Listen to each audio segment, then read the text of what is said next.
Hey everybody, happy holidays. Here we are making some vegan chili on a really cold day in Ohio. Okay, so we're making a double batch. We made some 2 days ago, a single batch, and it went like, whoop, gone. So for a double batch, you need a pot like that, basically. So you would need 2 cans of corn, 4 cans of tomatoes, some salt. Oh yeah, and your corn, you want to get no salt added corn because it'll keep down on the sodium content. Kosher salt, some chili powder, some black pepper, some cinnamon, some oregano, some cumin, some garlic. You could use fresh garlic if you like. We just use this, it's a little bit easier for us.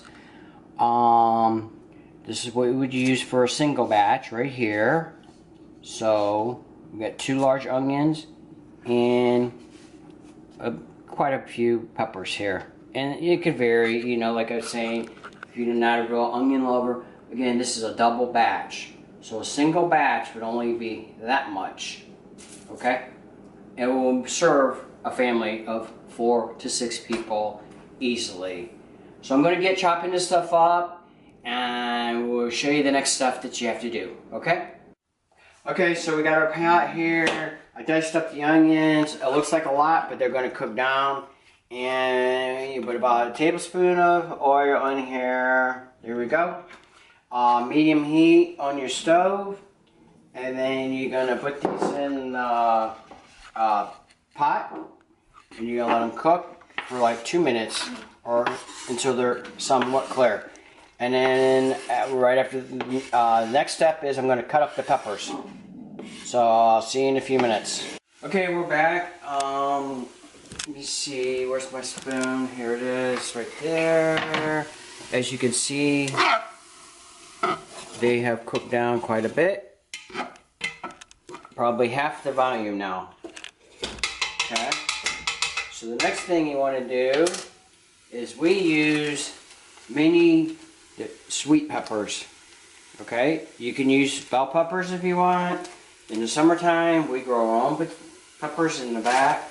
So now we're going to add these, and we're going to let these cook the same amount, like 2 minutes. And they're going to cook down with the onions, and then we're going to come back and put the spices in there. But while we got you, I want to show you some variations. Probably some people are like, well, what about the beans? Okay, we particularly don't like beans. So you could also put beans. They're still going to be vegan. Lots of protein in beans. We've actually had it with this. Groundless. It's beefless ground. Just like a hamburger to me. I like it.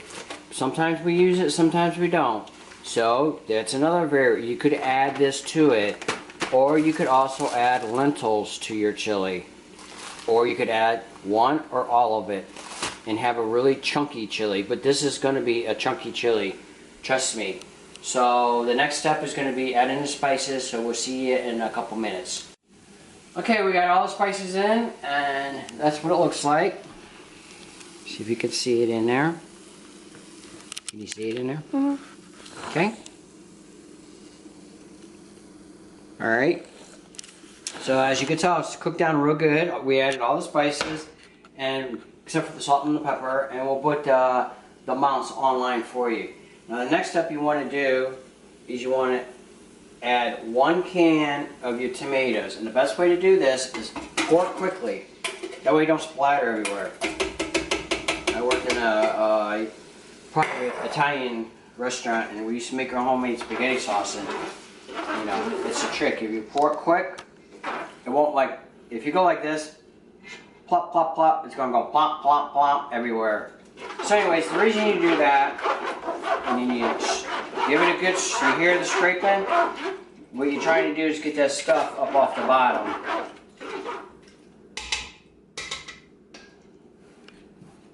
See it? See the bottom, how I scraped it? It got all the flavors up and stuff like that. And then we're going to add the salt and pepper.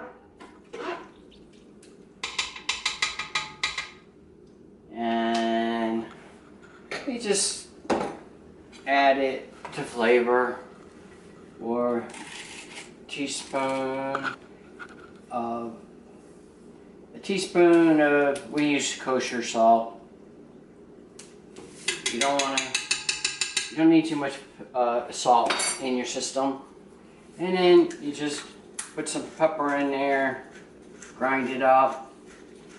And you see we're using canned, you know, we live in Ohio. Normally we would just pick tomatoes from our garden and chop them up. That's what diced tomatoes are. I mean, you can even buy fresh tomatoes at the farmer's market if you wanted to, and dice them up yourself. You know. This is just an inexpensive family winter meal that's vegan.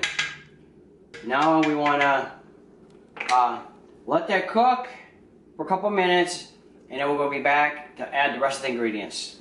Okay? Okay, we got everything in our pot. We added the rest of the tomatoes, and we added the corn. And don't forget, you got to drain the corn before you put it in there. And, you know, stir it up. Our house is starting to smell like chili already. And like I said, if you want, you could put some meatless ground beef from Gardenia in here. You could put beans for protein. You want to cover it up like that. Leave it on medium heat for 20 minutes, stirring occasionally. And we'll be back shortly to show you the finished product in a nice, beautiful bowl with some delicious crackers. And we're going to sit down and watch a show on a cold summer day in Ohio. Winter. Cold winter. Coldest. Winter. Cold winter day. I'm sorry. I said cold summer day. I'm a goofball. Sorry about that. It's a cold winter day. My mind's on summer, but it's winter, which I can't stand. Except for right now, because Santa Claus is coming really soon. He'll be here in. Okay, so it's all done, and there it is. I cooked it for like 25 minutes, and as you can tell, it's nice and chunky.